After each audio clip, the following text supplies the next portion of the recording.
Entity Number 45. Habitat Dry 1. Description: Entity 45, also known as the Woodland or Woodlins, are sentient and highly intelligent entities that can be found rarely across several levels of the Backrooms. They manifest as face/humanoid-like patterns/designs/carvings in wood.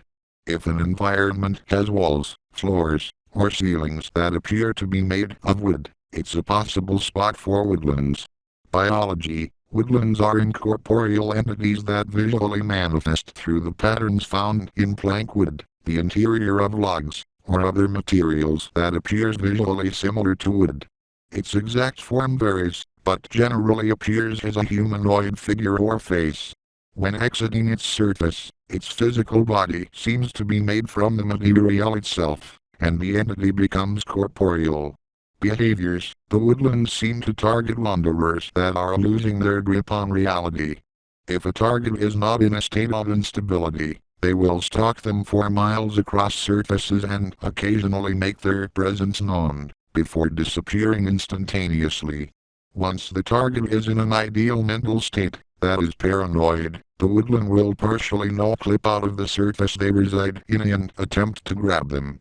If grabbed, the wanderer will be pulled into the walls, where it is assumed parts their body will be pierced with hundreds of small splinters. Then, they will be moved out of the surface. Often the wanderer will be pulled in several times over the course of 2 to 3 hours, if they are unable to escape the immediate area of the woodland. This cycle will typically be fatal, if any splinters manage to pierce the lungs, heart, brain, or eyeballs. However, it is possible to survive, if all/most of the splinters are removed. The bodies of victims of woodland attacks are irrecoverable.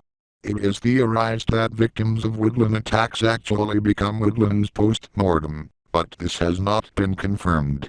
Discovery: in October 14, 2018, a group of wanderers in level 27 came across a wooden ball of spikes in the ground.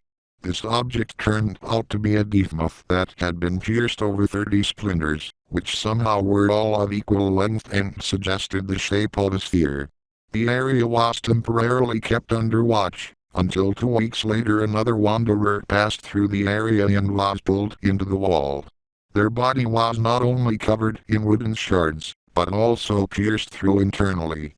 A later autopsy showed splinters were in the lungs, stomach, genitals, eyes, and teeth, as well as all over the skin. While the wanderer survived most of the splinters being removed, they later died due to an infection, after a cyst ruptured within their lower brain stem.